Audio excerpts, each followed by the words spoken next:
Morning children. Sit down. క్రిందటిసారి మనం కలిసినప్పుడు జంతువుల్లో ప్రత్యుత్పత్తి, అలైంగిక ప్రత్యుత్పత్తి గురించి తెలుసుకున్నాం కదా. మరి మీ అందరూ ఏ పాటి గుర్తుపెట్టుకున్నారో ఇప్పుడు నేను తెలుసుకోవాలి. కాబట్టి చిన్న చిన్న ప్రశ్నలు మిమ్మల్ని అడుగుతాను.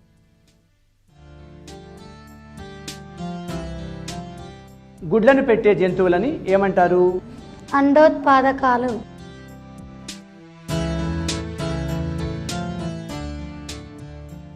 పిల్లల్ని కనే జంతువుల్ని ఏమంటారు? శిశోత్పాదకాలు.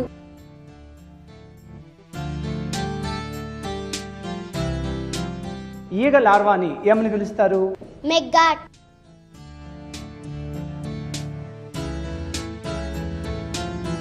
పక్షులన్నిట్లో కల్లా పెద్ద గుడ్డు పెట్టే పక్షికి ఉదాహరణ ఏంటి? ఆస్ట్రిచ్.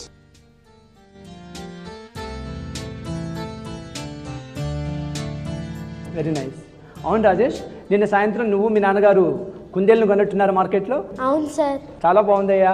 నువ్వు హరిత, నువ్వు కూడా ఏదో రామచిలకను కొన్నట్టున్నావు కదా అక్కడ. అవును సార్. చక్కగా ఉన్నాయి. మరి నాకు రామచిలక పిల్ల కావాలి, కుందేలు పిల్ల కావాలి, ఎలా మరి? అంటే అది గుడ్లని పెడుతుందా, పిల్లల్ని కంటుందా? పిల్లల్ని కంటాయి సార్. గుడ్, బాగానే ఆలోచించి చెప్పావు. నాకు ఒక చిన్న పిల్ల కావాలి, ఎలా ఇస్తావు మరి? అంటే రామచిలక పిల్లల్ని కంటుందా లేక గుడ్లని పెడుతుందా? గుడ్లని పెడుతుంది సార్. చక్కగా చెప్పారు. SIT down. సో మనం ఇవాళ కీటకాలు, పక్షులు, క్షీరదాలలో లైంగిక ప్రత్యుత్పత్తి ఎలా జరుగుతుందో తెలుసుకుందాం.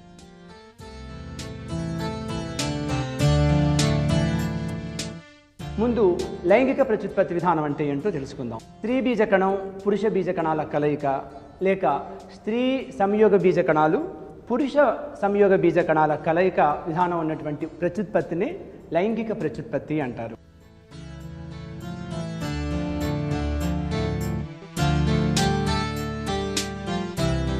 మరి పురుష బీజ కణాలకి మరో పేరుంది, దాన్ని శుక్ర కణాలు అంటారు. అదేవిధంగా స్త్రీ బీజ కణాలకు కూడా మరో పేరుంది, దాన్ని అండము అంటారు.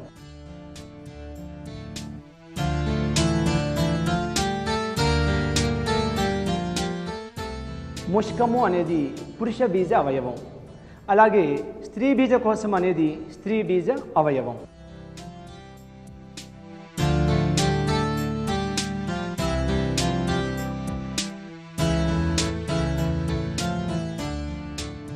ఇప్పుడు శుక్రకణం గురించి, అండం గురించి తెలుసుకుందాం. ఇదే పురుష బీజ కణం కూడా. ఈ శుక్రకణంలో ముఖ్యంగా రెండు భాగాలు ఉంటాయి. దీన్ని తల అని, కింద భాగాన్ని తోక అని అంటారు.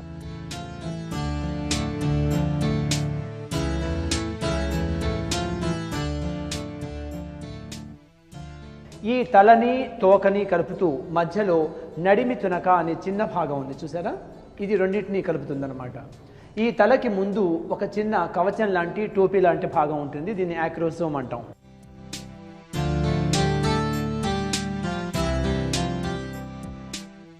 అయితే వేళ్లల్లో వేరుతొడుగు ఉండి భూమిలోకి చొచ్చుకుపోయేందుకు ఎలా సహాయపడుతుందో అదేవిధంగా ఈ శుక్రకణం అండంలోకి వెళ్లేందుకు, అండంలోకి చొచ్చుకొని పోయేందుకు ఈ యాక్రోసోమ్ ఉపయోగపడుతుంది.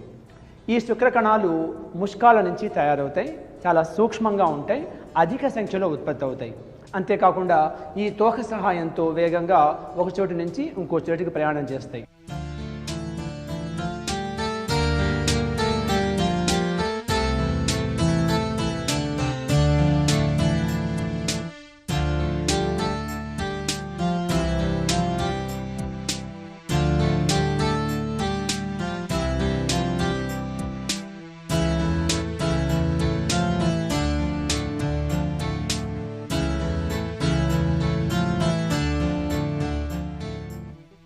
ఆ తర్వాత అండం గురించి తెలుసుకుందాం.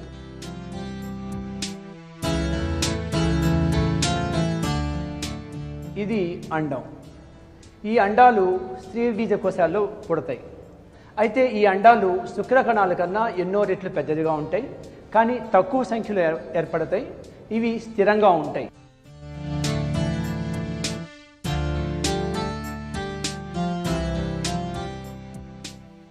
శుక్రకణాలలాగా ఒక చోటు నుంచి ఒక చోటికి సహజంగా కదలవు. అయితే ఈ అండం లోపల ఒక ఆహార పదార్థం ఉంటుంది, దీన్ని స్వన అంటాం. ఈ స్వన అనేది ఒక ఆహార పదార్థం, పిండం పెరుగుదలకు ఎంతగానో ఉపయోగపడుతుంది.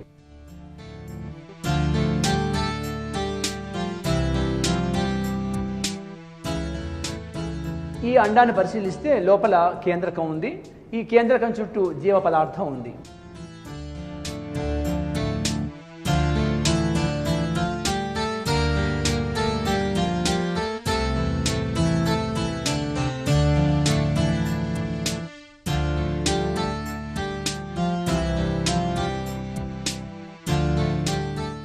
ఇప్పుడే ఫలదీకరణం ఎలా జరుగుతుందో తెలుసుకుందాం.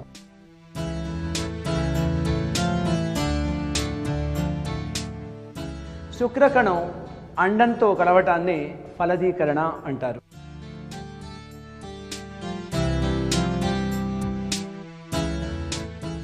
అయితే ఈ అండం చుట్టూ దీంతో కలిసేందుకు అనేక శుక్రకణాలు వచ్చినా వాటిల్లో ఒకటి మాత్రమే ఏదైతే బలంగా ఉంటుందో ఆ బలంగా ఉన్న శుక్రకణం మాత్రమే ఈ అండంతో ఐక్యం అవుతుంది. అలా పురుష బీజకణం స్త్రీ బీజకణంతో ఐక్యం అవటాన్ని సంయోగము అంటాం. దాన్ని ఫలదీకరణ అని కూడా అంటారు. ఫలదీకరణ జరిగిన అండాన్ని పిండం అంటారు.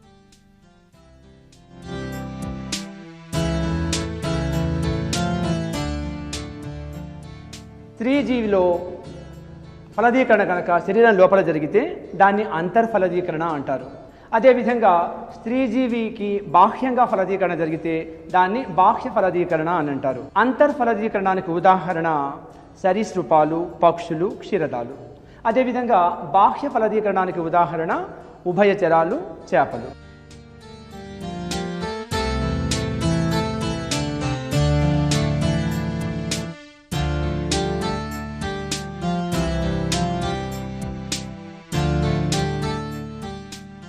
ఇలా ఫలదీకరణ చెందిన తరువాత ఏర్పడ్డ సంయోగ బీజం నుంచి కొత్త జీవి ఉద్భవిస్తుంది.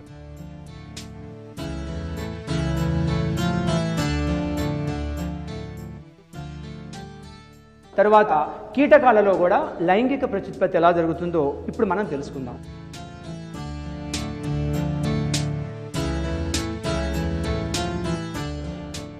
బొద్దింక ఆర్థ్రోపోడా వర్గానికి చెందిన జీవి.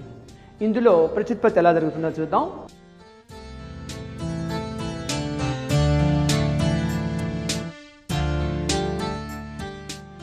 ముందు ప్రధానంగా పురుష ప్రత్యుత్పత్తి వ్యవస్థను పరిశీలిద్దాం. ఈ బొద్దింకల్లో లింగభేదం ఉంది. మగ బొద్దింకలు వేరు, ఆడబొద్దింకలు వేరు. అది ఎలా గుర్తిస్తామంటే మగ బొద్దింకల ఉదర భాగం సన్నగా ఇరుగ్గా ఉంటే ఆడబొద్దింకల్లో ఉదర భాగం వెడల్పుగా ఉంటుంది.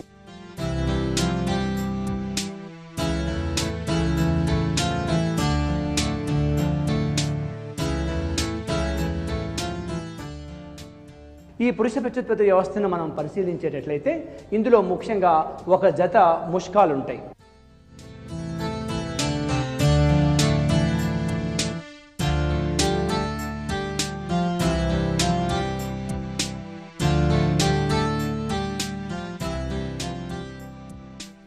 ఈ ముష్కాల్లో మళ్ళీ తమ్మెలు ఉన్నాయి. 1, 2, 3 తమ్మెలు ఇటువైపు, అలాగే 1, 2, 3 తమ్మెలు ఇటువైపు ఉన్నాయి.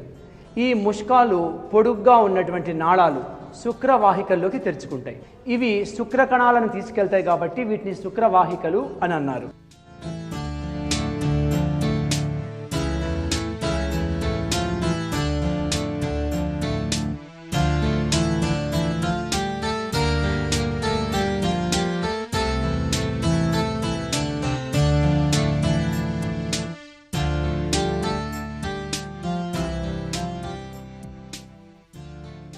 ఈ 2 శుక్రవాహికలు కలిసి ఒక అవయవంగా ఏర్పడతాయి.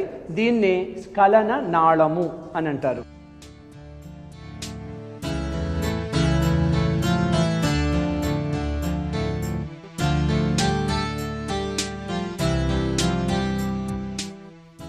ఈ స్ఖలన నాళము చివర రంధ్రం ద్వారా తెరుచుకుంటుంది. ఈ రంధ్రాన్ని బీజకోశ రంధ్రము అని అంటారు.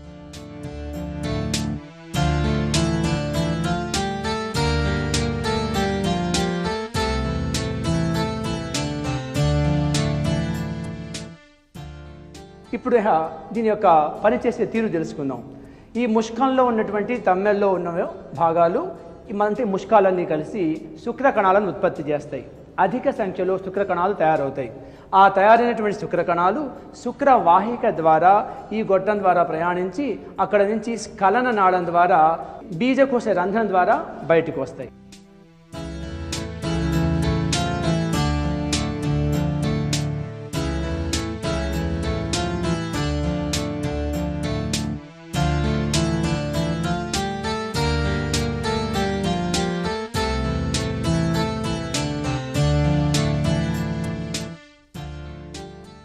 ఈ విధంగా పురుష ప్రత్యుత్పత్తి వ్యవస్థ మనం బొద్దింకలో చూస్తాం. తర్వాత స్త్రీ ప్రత్యుత్పత్తి వ్యవస్థ ఎలా ఉందో కూడా మనం గమనిద్దాం. ఇప్పుడు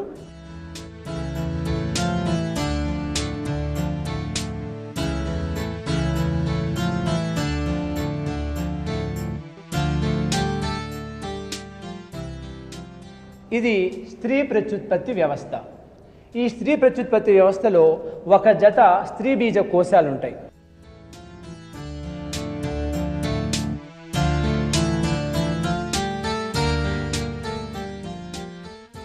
స్త్రీబీజ కోశాలు అనగానే మీకు ఒక విషయం గుర్తొచ్చి ఉంటుంది కదా, స్త్రీబీజ కోశాలు ఎప్పుడు కూడా అండాలను ఉత్పత్తి చేస్తాయి. అయితే ఇక్కడ ఈ స్త్రీబీజ కోశం ఒక్కో దాంట్లో మళ్ళీ 8 పొడుగాటి నాళాలు ఉంటాయి. వీటిని స్త్రీబీజ కోశ నాళికలు అంటారు.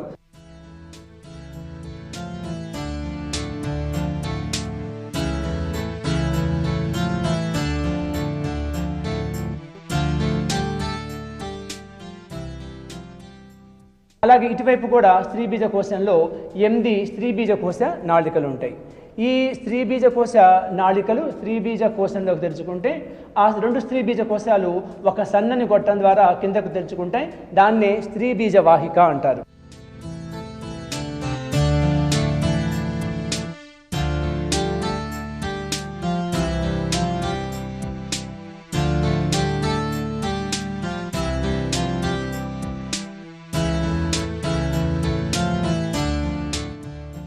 అంటే స్త్రీబీజ కోశము స్త్రీబీజ వాహిక ద్వారా ఒక గొట్టంలోకి తెరుచుకుంటాయి.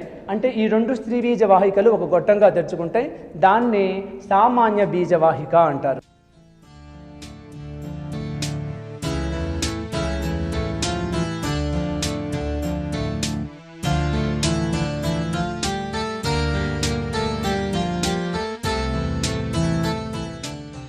ఈ సామాన్య బీజవాహిక మళ్ళీ కిందకి ఒక రంధ్రం ద్వారా తెరుచుకుంటుంది. ఆ రంధ్రాన్ని బీజకోశ రంధ్రము అంటారు.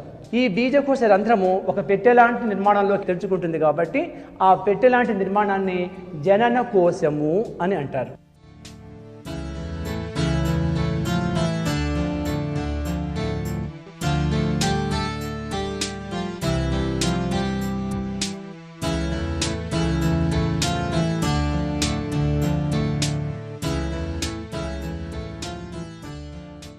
బొద్దింక పురుష ప్రత్యుత్పత్తి వ్యవస్థని స్త్రీ ప్రత్యుత్పత్తి వ్యవస్థని పరిశీలించాం కదా, మళ్ళీ ఫలదీకరణ ఎలా జరుగుతుందో చూద్దాం.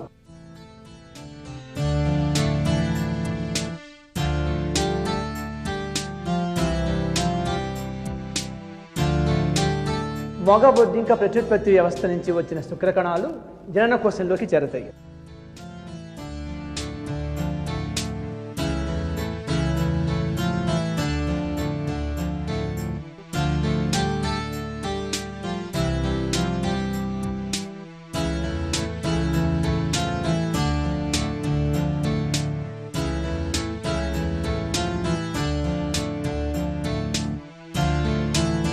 అదే సమయానికి స్త్రీబీజ కోశ నాళికల్లో ఉన్నటువంటి అండాలు స్త్రీబీజ కోశం నుంచి స్త్రీబీజ వాహిక ద్వారా ప్రయాణం చేస్తూ సామాన్య బీజవాహిక నుంచి బీజకోశ రంధ్రం ద్వారా అవి కూడా ఈ జనన కోశంలోకి వస్తాయి. అప్పుడు ఒక్కొక్క అండము ఒక్కొక్క శుక్రకణంతో ఫలదీకరణ చెందుతుంది.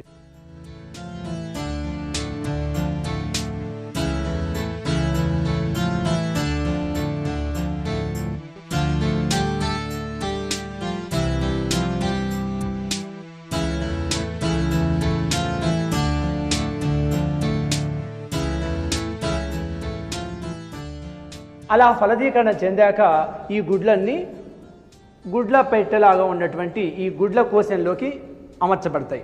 మొత్తం మీద ఈ బొద్దింకలో 16 గుడ్లు ఒకేసారి ఏర్పడతాయి.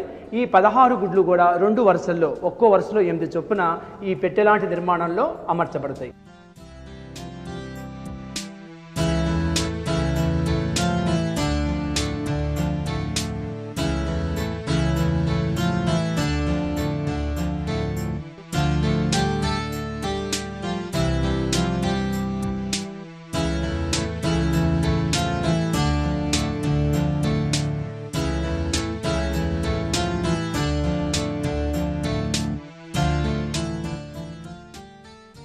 ఈ బొద్దింక గుడ్ల కోశంలో మన లోపల చూస్తే మనకు వివరంగా ఈ గుడ్లు వరుసగా కనిపిస్తాయి చూడండి. ఈ 8 గుడ్లు ఒక వరుస, దీని వెనుక మరో 8 గుడ్లు ఒక వరుసలో ఉంటాయి. ఈ విధంగా గుడ్ల కోశంలో గుడ్లు ఉంటాయి. ముఖ్యంగా ఈ గుడ్ల తిత్తి వెచ్చగాను చీకటిగా ఉన్న ప్రాంతంలో ఉంచబడుతుంది. ప్రతి గుడ్డు నుంచి కూడా ఒక బొద్దింక జన్మిస్తుంది.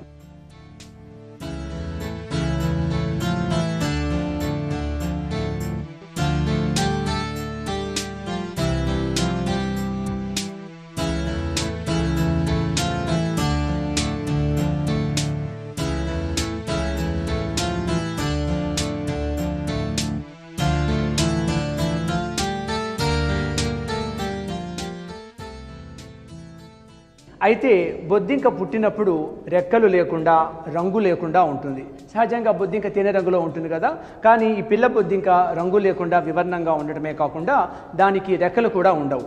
అలా రెక్కలు లేకుండా వివర్ణంగా ఉన్నటువంటి బొద్దింకలని ఇలా సరూప శాబకము అంటారు. ఈ సరూప శాబకం అనే చిన్న బొద్దింక క్రమక్రమంగా అది రంగును మేళవించుకొని తర్వాత రెక్కలను కూడా కలిగి ప్రౌఢ బొద్దింకగా పెరుగుతుంది. ఈ విధంగా బొద్దింకలలో ప్రత్యుత్పత్తి జరిగి కొత్త జీవులు ఏర్పడతాయి అన్నమాట.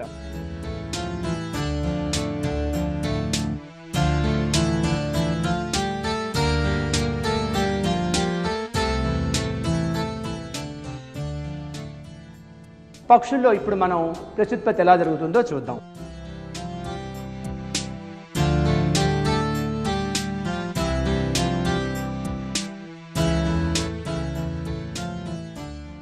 ఈ పక్షుల్లో కూడా పురుష స్త్రీ అనే లింగభేదం ఉంది. కాబట్టి పక్షుల్లో స్త్రీ ప్రత్యుత్పత్తి వ్యవస్థ, పురుష ప్రత్యుత్పత్తి వ్యవస్థ ఎలా ఉన్నాయో తెలుసుకుందాం. ముందుగా పురుష ప్రత్యుత్పత్తి వ్యవస్థ చూద్దాం.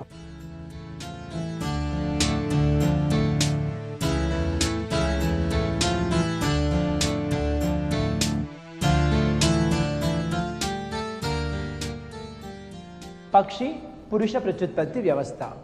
ఇందులో కూడా ఒక జత ముష్కాలు ఉంటాయి. వీటిని ముష్కాలు అంటారు. అయితే కుడి పక్క ఉంది కాబట్టి దీన్ని కుడి ముష్కమని, ఎడమవైపు ఉంది కాబట్టి దీన్ని ఎడమ ముష్కమని అంటారు.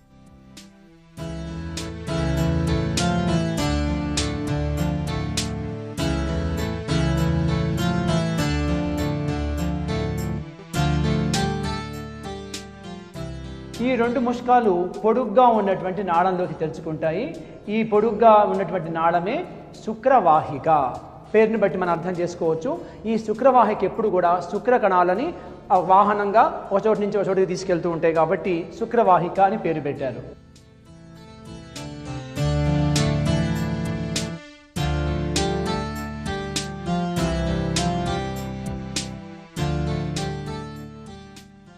మూత్రపిండాల నుంచి వచ్చే నాళము ఈ ఎర్రగా ఉన్నవి, ఇవి మూత్రనాళము అంటారు. మూత్రాన్ని తీసుకెళ్తాయి కాబట్టి మూత్రనాళము అంటాం.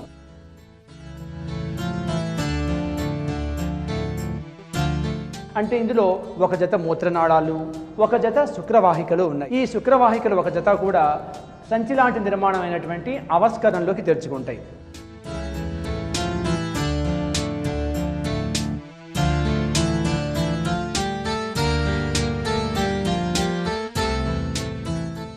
ఈ అవస్కరణలోకి శుక్రకణాలు ముష్కం నుంచి శుక్రవాహిక ద్వారా ప్రయాణించి ఇక్కడ అవస్కరణలో ఉంటాయి. ఆ తర్వాత అవస్కరానికి బయట బీజరంధ్రము ఉంటుంది. ఆ రంధ్రం ద్వారా శుక్రకణాలు బయటికి వెళ్తాయి ప్రత్యుత్పత్తి జరిపేందుకు.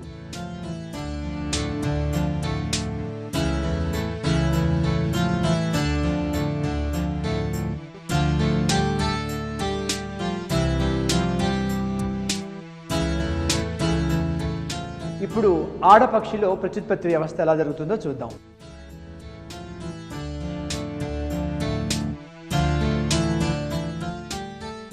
ఇందులో ప్రత్యేకత ఏంటంటే ఒక్క స్త్రీ బీజకోశం మాత్రమే ఉంటుంది. అది కూడా ఎడమ వైపు ఉంటుంది కాబట్టి దీన్ని ఎడమ స్త్రీ బీజకోశం అంటారు.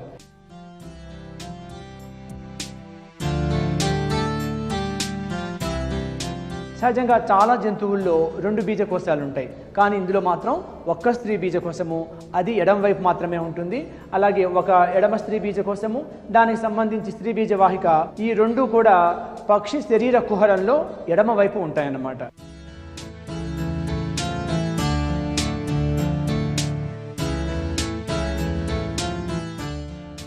ఈ ఈ ఎడమ స్త్రీ బీజకోశం నుంచి ఒక నాళం బయలుదేరింది. ఈ నాళము ఇక్కడ స్త్రీ బీజ వాహికా సురంగంలో తెరుచుకుంది.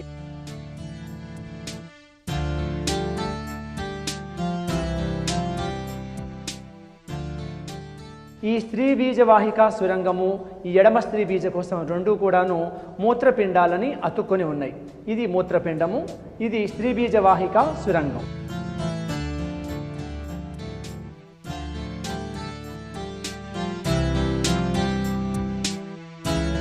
ఈ మూత్రపిండాన్ని అంటుకొని ఉన్నటువంటి స్త్రీ బీజ వాహికా సురంగము మెల్లగా పొడుగాటి గొట్టమైనటువంటి స్త్రీ బీజ వాహికలోకి తెరుచుకుంటుంది.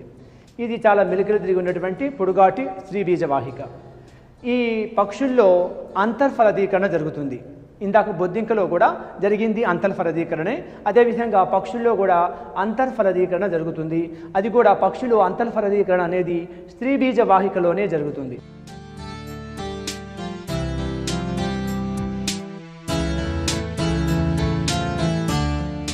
ఈ స్త్రీ బీజ వాహిక మెలికలు తిరిగి చివరికి అవస్కరణలోకి తెరుచుకుంటుంది.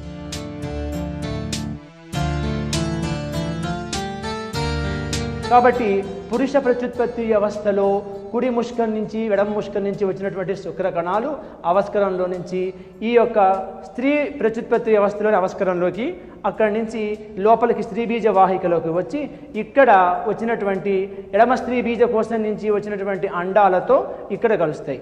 అందువల్ల స్త్రీ బీజ వాహికలోనే పురుష స్త్రీ బీజ కణాలు కలిసి ఫలదీకరణ స్త్రీ బీజ వాహికలో జరుగుతుంది.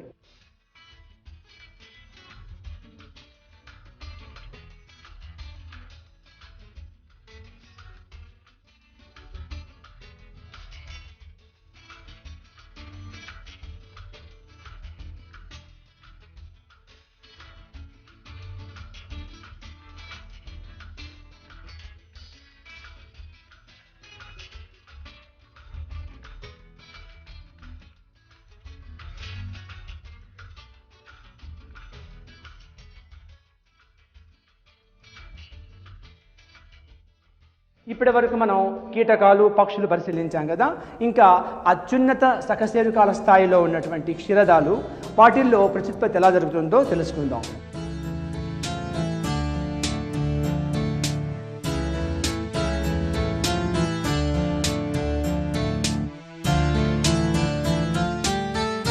క్షీరదాలలో దాదాపు అన్నింటిలో కూడాను అంతర్ఫలదీకరణే జరుగుతుంది.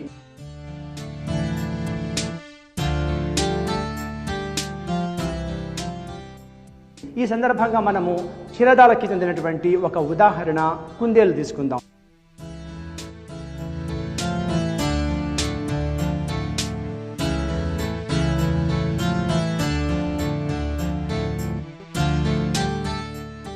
ఈ కుందేల్లో కూడా మగ ప్రత్యుత్పత్తి వ్యవస్థ, ఆడ ప్రత్యుత్పత్తి వ్యవస్థ అని లింగభేదం ఉంది. కాబట్టి ముందు మనం మగ ప్రత్యుత్పత్తి వ్యవస్థ కుందేలు ఎలా ఉందో చూద్దాం.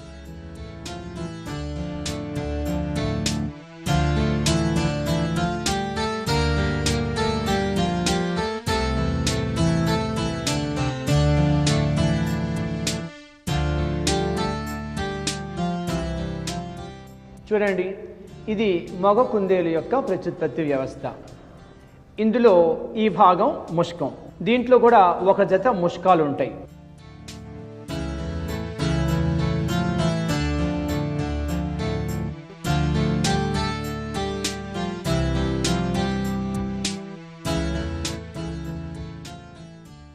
ముష్కాలు ఎప్పుడు కూడా అధిక సంఖ్యలో శుక్రకణాలను ఉత్పత్తి చేస్తాయని తెలుసుకున్నాం కదా.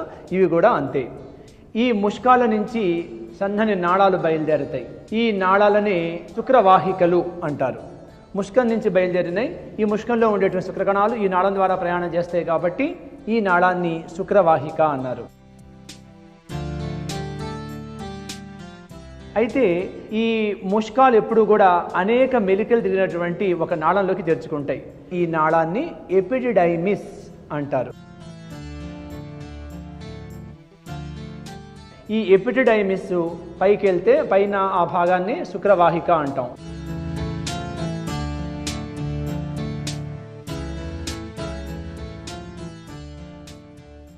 ఈ శుక్రవాహిక ఒక అవయవంలోకి తెరుచుకుంటుంది. దీన్ని ప్రవేశకము అంటాం.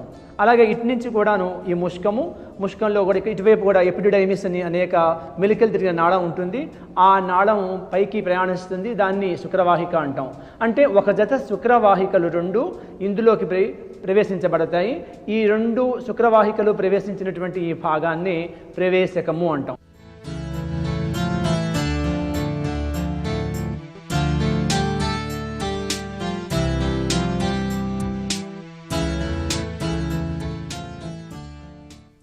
ఈ ప్రవేశకం ద్వారా శుక్రకణాలు కిందకు ప్రయాణించుకుంటూ ఈ రంధ్రం ద్వారా బయటికి వెళ్ళి తరువాత స్త్రీ ప్రత్యుత్పత్తి వ్యవస్థలోకి చేరతాయి.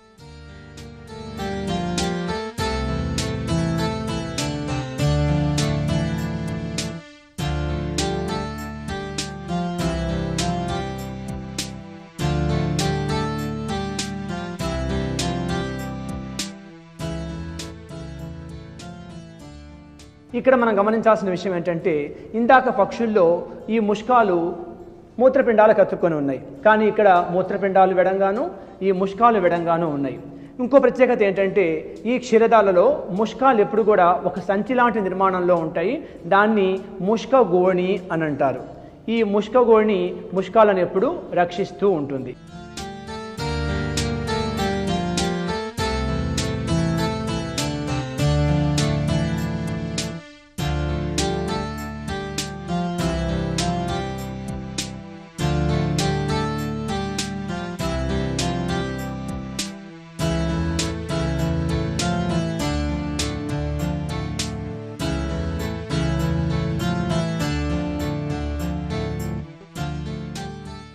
తరువాత స్త్రీ ప్రత్యుత్పత్తి వ్యవస్థ.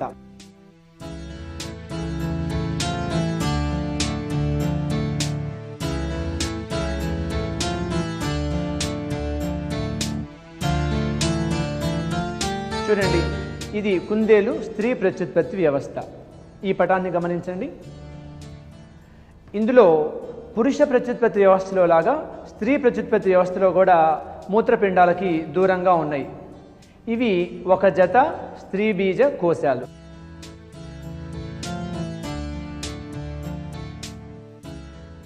ఈ స్త్రీ బీజ కోశాలు ఎప్పుడు కూడా ఎప్పటిలాగానే అండాలని ఉత్పత్తి చేస్తూ ఉంటాయి. ఈ స్త్రీ బీజ కోశాలకి దగ్గరగా గరాటు ఆకారంలో ఒక భాగం ఉంది చూడండి. ఈ గరాటు ఆకారంలో ఉన్నటువంటి ఈ భాగాన్ని స్త్రీ బీజ వాహికా సురంగం అన్నాం.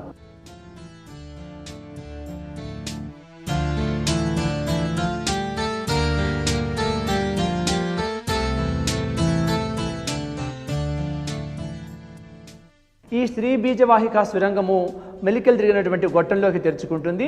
ఈ గొట్టాన్ని ఫెలోపియన్ నాళము అంటాం. ఈ ఫెలోపియన్ నాళం ద్వారా అండాలు ప్రయాణించుకుంటూ ఇక్కడికి వస్తాయి. ఈ భాగాన్ని, వెడల్పుగా ఉన్న ఈ భాగాన్ని, గొట్టం భాగాన్ని గర్భాశయము అంటాం.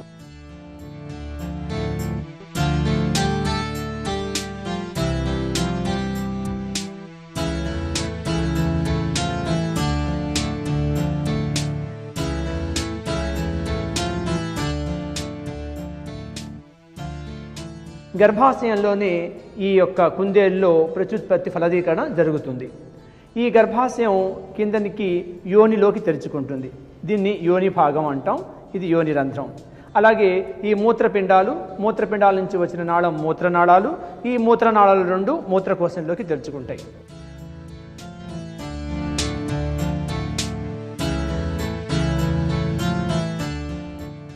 ఇప్పుడు ఫలదీకరణ ఎలా జరుగుతుందో తెలుసుకుందాం.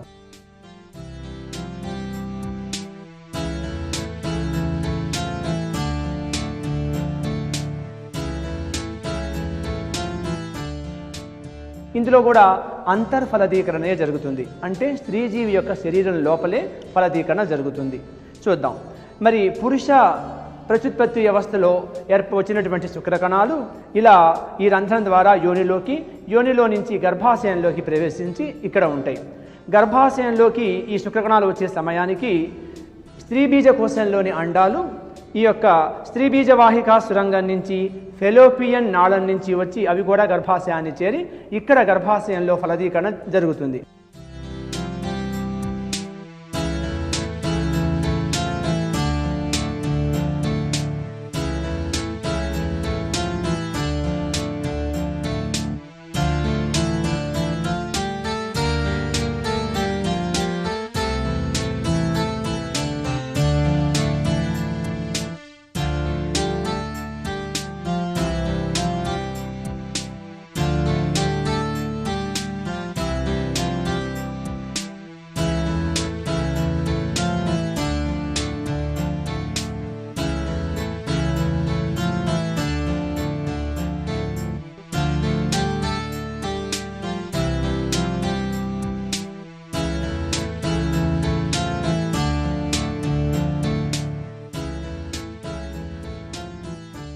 అంటే ఒక శుక్రకణము ఒక అండంతో ఇక్కడ కలుస్తుంది.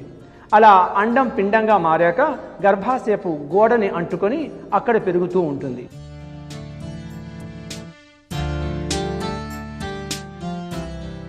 మరి పిండం పెరగాలంటే ఆహారం కావాలి కదా. గతంలో కొన్ని ఉదాహరణల్లో మనము ఆ గుడ్డు లోపల సొన ఉంటుందని ఆహారాన్ని అందిస్తుందని తెలుసుకున్నాం.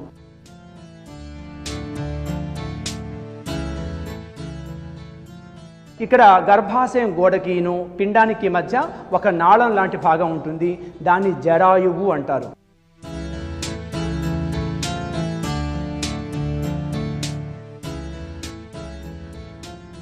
ఈ జరాయువు అనేది తల్లి తీసుకున్న ఆహారం గర్భాశయం నుంచి ఆ జరాయువు అనే నాళం ద్వారా పిండానికి చేరి పిండం దినదినాభివృద్ధి చెందుతూ ఉంటుంది.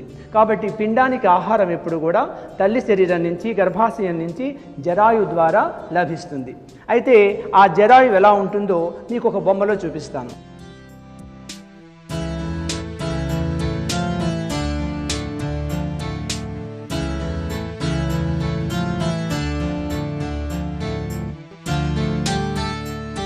ఇది మానవుని యొక్క పిండాభివృద్ధి.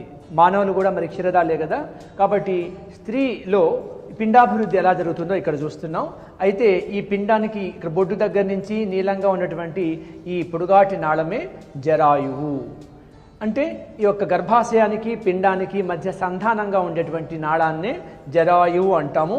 ఈ జరాయువు ద్వారా తల్లి తీసుకున్న ఆహారం తల్లి నుంచి జరాయువు ద్వారా పిండానికి వెళ్ళి పిండం పెరుగుదలకు ఉపయోగపడుతుంది.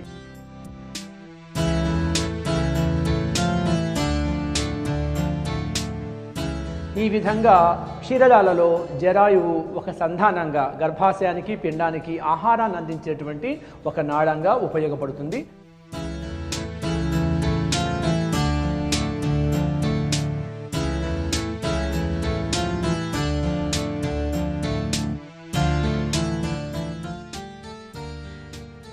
ఇప్పటి వరకు మనం కీటకాలు, క్షీరదాలు మరియు పక్షుల్లో ప్రత్యుత్పత్తి, స్త్రీ ప్రత్యుత్పత్తి, పురుష ప్రత్యుత్పత్తి వ్యవస్థలు ఎలా ఉంటాయో, అవి అండాలు ఎట్లా పిండాలుగా మారుతాయో తెలుసుకున్నాం కదా. ఇలా స్త్రీ బీజకణం పురుష బీజకణంతో కలవడాన్ని ఫలదీకరణం అంటామని, తద్వారా కొత్త జీవులు పుడతాయని తెలుసుకున్నాం. బాగానే ఉంది. అయితే అప్పుడే పుట్టినటువంటి జీవులు లేక జంతువులు వాటంతట అవి ఆహారాన్ని తయారు చేసుకోలేవు కదా. అలాగే వాటంతట అవి వాటిని రక్షించుకోలేవు కదా. కాబట్టి అప్పుడే పుట్టిన జీవులకి ఆహారాన్ని అందించేందుకు రక్షణ కలిగించేటువంటి బాధ్యతని ఆ తల్లిదండ్రులు తీసుకుంటాయి.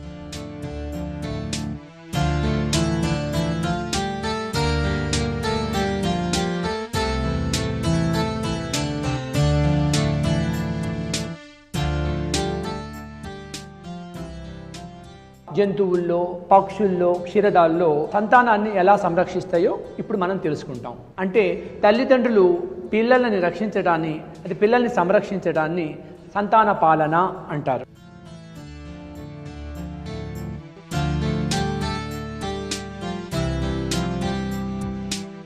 సామాన్యంగా చేపలు గుడ్లను పెడతాయి కానీ వాటి గురించి సంరక్షణ తీసుకోవు.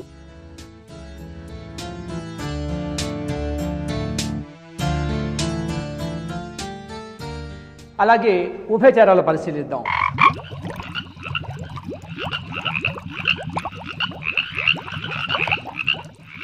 ఉభయచరాల్లో కొన్ని రకాల కప్పలు గుడ్లను పెట్టి నీళ్ళల్లో వాటి దోన వెళ్ళిపోతాయి. అక్కడ మరి సంతాన పాలన లేదు. అయితే కప్పల్లోనే కొన్ని రకాల కప్పలు మాత్రం ఆ గుడ్లని వీపు మీద మోస్తూ ఉంటాయి.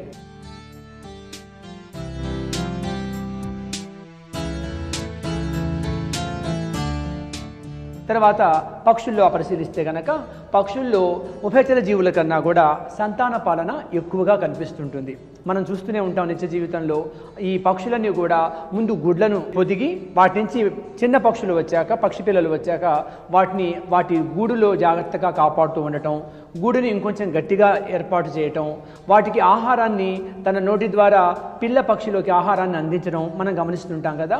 అంత చక్కని సంతాన పాలన పక్షుల్లో ఉంటుంది. అయితే ఇక్కడ ఇంకో విశేషం ఏంటంటే పక్షులకు చెందినటువంటి పావురంలో సంతాన పాలన చాలా చిత్రంగా ఉంటుంది.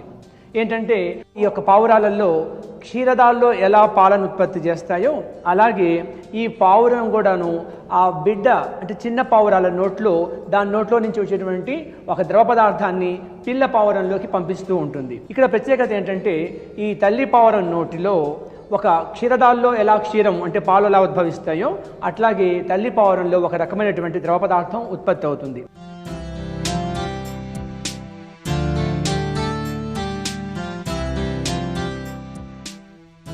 ఈ ద్రవ పదార్థంలో పోషక పదార్థాలైనటువంటి మరి మాంసకృతులు ఉంటాయి, నీరు ఉంటుంది, కొవ్వు, లవణాలు ఇవన్నీ ఉంటాయి.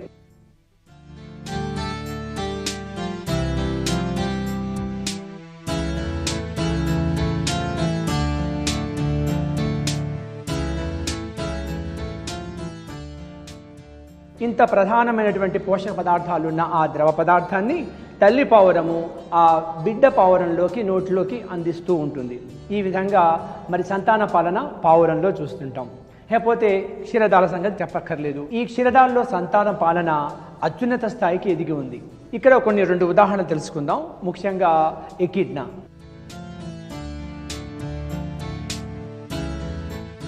ఈ ఎకిడ్నాలో ప్రత్యేకత ఏంటంటే మగజీవి యొక్క శరీరంలో కూడా క్షీరగ్రంథులు లేక స్తన గ్రంథులు ఉంటాయి. అందువల్ల అవి కూడా పాలను ఉత్పత్తి చేస్తాయి.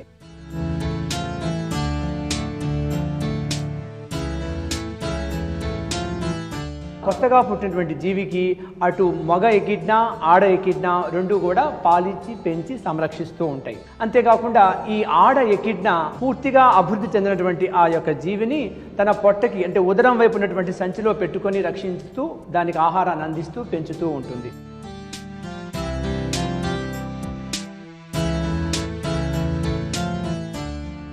ఇక మరో ఉదాహరణ ప్లాటిపస్.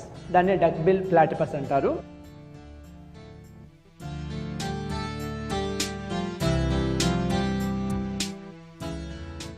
ఈ ప్లాటిపస్లో కూడా ఆడజీవి తనకు పుట్టినటువంటి జీవిని ఉదర భాగంలో ఉన్న సంచిలో పెట్టుకొని పొట్టకు అంటించుకొని దాన్ని కాపాడుతూ ఉంటుంది.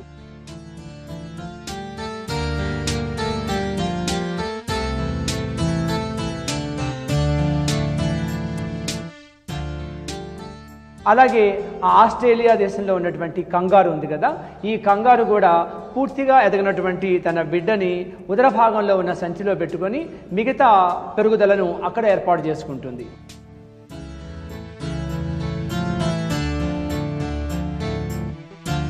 ఈ విధంగా మరి సంతాన పోషణ అనేది, సంతాన పాలన అనేది మనం క్షీరదాల్లో చూస్తుంటాం. ప్రత్యుత్పత్తి వ్యవస్థ, ఫలదీకరణం, పిల్లల సంరక్షణ గురించి తెలుసుకున్నాం కదా. మరి ఈ పాఠ్యాంశంలోని ముఖ్యాంశాలను ఇప్పుడు నేను చెప్తాను, జాగ్రత్తగా మరొకసారి వినండి. ముష్కాలు పురుష ప్రత్యుత్పత్తి అవయవాలు. ఇవి శుక్ర కణాలని ఉత్పత్తి చేస్తాయి.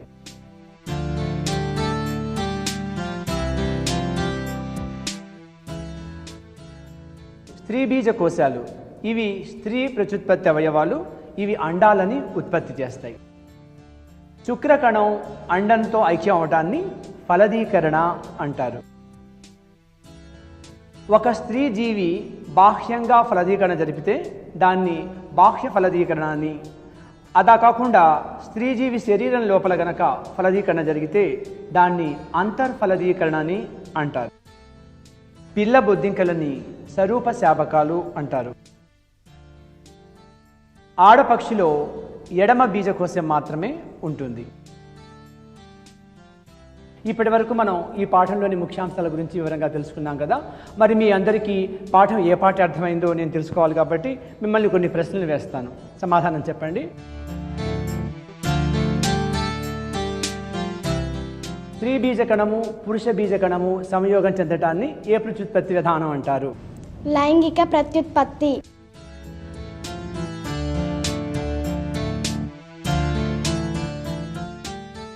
పురుష సంయోగ బీజకణాన్ని ఏమంటారు?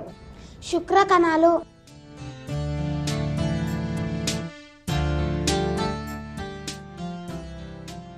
స్త్రీ సంయోగ బీజకణాన్ని ఏమంటారు? అండాలు.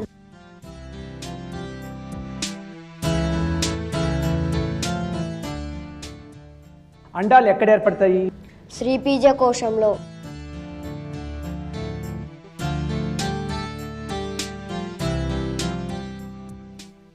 స్త్రీజీవి బాహ్యంగా జరిగేటువంటి ఫలదీకరణాన్ని ఏమంటారు?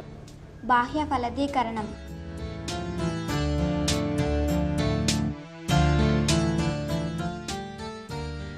పురుష బీజ అవయవాలను ఏమంటారు? ముష్కాలు.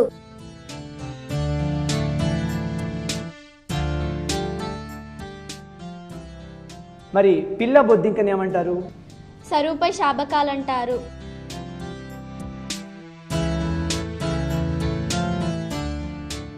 పిండానికి తల్లి నుండి ఆహారం దేని ద్వారా లభిస్తుంది? జరాయువు.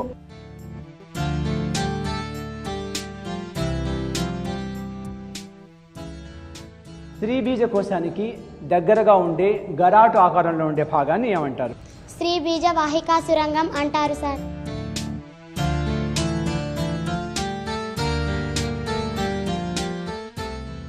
తల్లిదండ్రులు పిల్లల్ని సంరక్షించడాన్ని ఏమంటారు? సంతాన పాలన.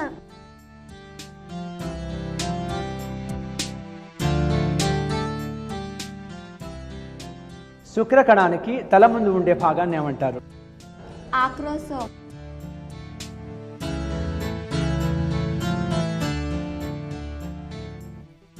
సో అడిగిన అన్ని ప్రశ్నలకి చక్కగా సమాధానం చెప్పారు కాబట్టి మీ అందరికీ పాఠం బాగా అర్థమైందని తెలుస్తున్నది. సరే, మరి మీరు పాఠం బాగా అర్థం చేసుకున్నారు. ఇవాళ మనం కీటకాలు, పక్షులు, క్షీరదాలలో లైంగిక ప్రత్యుత్పత్తి గురించి వివరంగా తెలుసుకున్నాం కదా. మరి దీనికి సంబంధించి మీ అందరికీ కొంత హోంవర్క్ ఇస్తాను, వర్క్షీట్ రాసుకోండి.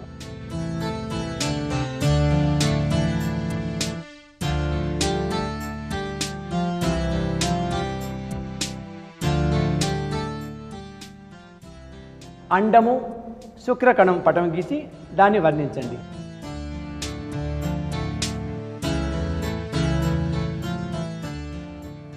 బొద్దింకలో ఫలదీకరణాన్ని వర్ణించండి.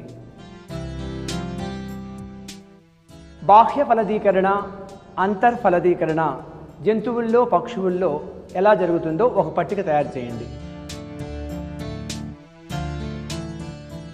మగ బొద్దింకలో, మగ పక్షిలో, మగ కుందేలులో ఉండేటువంటి ప్రత్యుత్పత్తి వ్యవస్థలో ఉన్న పోలికలను ఒక పట్టిక రూపంలో తయారు చేయండి. ఆడపక్షి, ఆడకుందేల్లో ఉన్నటువంటి ప్రత్యుత్పత్తి వ్యవస్థల్లో ఉన్న పోలికలని ఒక పట్టికలో తయారు చేయండి.